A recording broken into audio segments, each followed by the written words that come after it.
for everyone.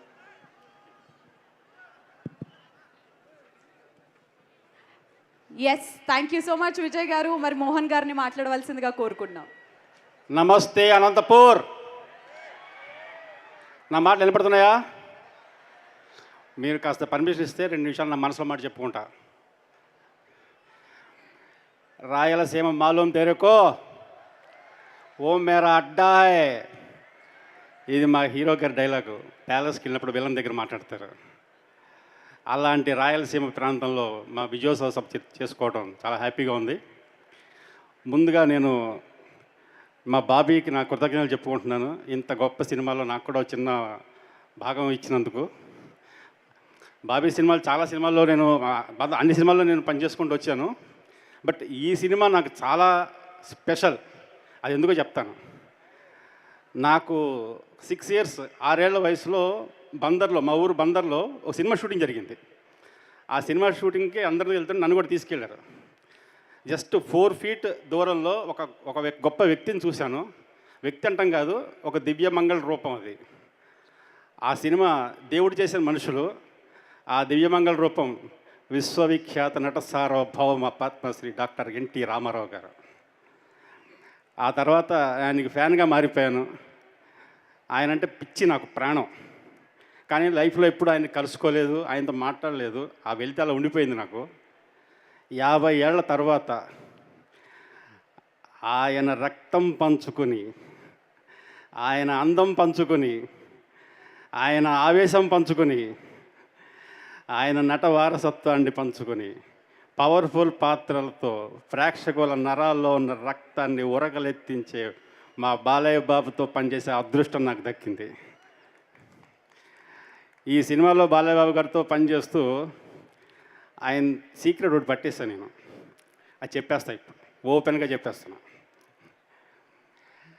మనం ఎవరితో అన్న కోపం వచ్చింది అనుకోండి, మనకి ఎవరి మీదన్నా, కానీ వాళ్ళకి చెప్పలేము. చెప్పకుండా మనసులో దాచుకొని లోడు పెంచుకొని వాళ్ళతో నవ్వుతూ మాట్లాడుతుంటాం. బాలయ్య బాబు గారు పటపట తిట్టేస్తాడు, అంతమించి చేయలేదు. అక్కడికి లోడు దించేసుకుంటాడు ఆయన. అంటే మనం పెంచుకుంటాం లోడు, ఆయన దించుకుంటాడు. అలాగే మనం ఎవరినైనా కలవాలని లేదు మనకి, వాళ్ళతో మనం అవాయిడ్ చేద్దాం అనుకుంటే 100 అబద్ధాలు ఆడతాం. వాడిని కలవాలని లేదని చెప్పలేము.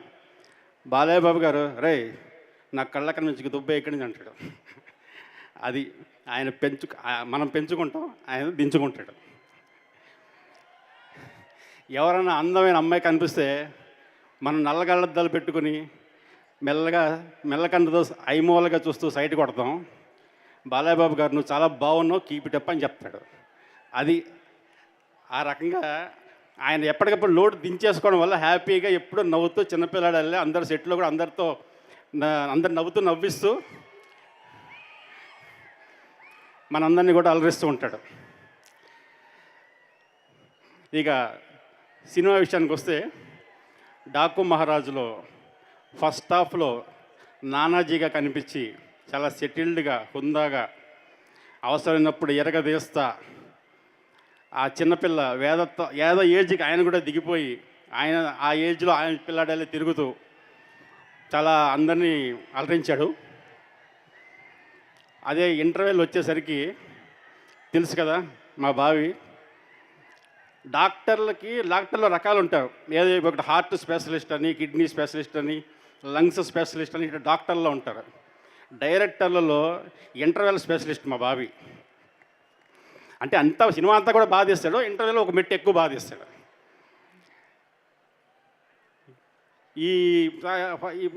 ఆయన బాబీ తీసిన క్రియేషన్లో బాబీకి తోడుగా నిలిచినటువంటి మన కెమెరామెన్ విజయ్ కార్తికేయన్ గారు, అలాగే ఎడిటర్ రూబెన్ గారు, నిరంజన్ గారు, ఇంకా తమన్ గారి గురించి చెప్పనవసరం లేదు.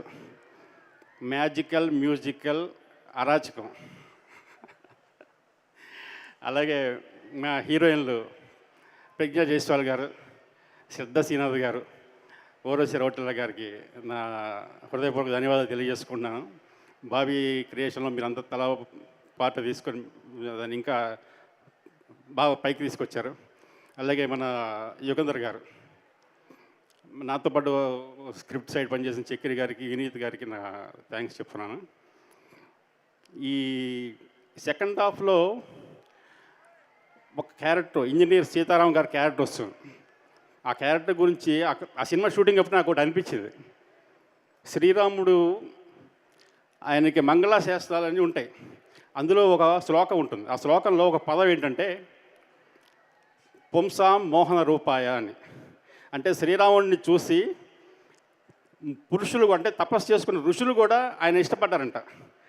అంత అందంగా ఉన్నాడు ఆ సీతారాం గారి క్యారెక్టర్లో మా హీరో గారు. రియల్లీ చాలా 2 కళ్ళు సరిపోయేవి కాదు. షూటింగ్ అప్పుడే అనిపించేది అద్భుతంగా ఉండేది ఈ క్యారెక్టర్ అని చెప్పి. ఇక ఒక బ్లాక్ తర్వాత బాలయ్య బాబు గారి విశ్వరూపం స్టార్ట్ అవుతుంది. ఎలాగంటే ನನ್ನ కాళ్ళ కింద నేల కదిలి ఒక భూకంపం వస్తే ఎలా ఉంటుంది, ఆకాశంలో నల్లటి మేఘాలు గుద్దుకుంటే ఒక పిడుగు పడితే ఎలా ఉంటుంది, వృక్షాల్ని పడేసుకుంటూ వస్తున్న సుడిగాలు వస్తే ఎలా ఉంటుంది, అలాగే ఒక పోటు మీద ఉన్న సముద్రం కన్నెర్ర చేస్తే ఉవ్వెత్తున ఎగసిపడే ఒక కెరటం ఎలా ఉంటుంది, కణకణ మండుతున్న నిప్పుల వానలాగా అగ్నిలాగా బడబాగ్నిలాగా పంచభూతాల సాక్షిగా పెహచానా ముझे Daaku Daaku Maharaaj. Love you all. Thank you so much Mohan గారు. ఇదంతా మనందరి సక్సెస్. సో ఎస్ అనంతపూర్, నాకు తెలుసు మీరు ఎప్పుడెప్పుడు మన బాలయ్య బాబు గారు వస్తే ఆయన మాట్లాడితే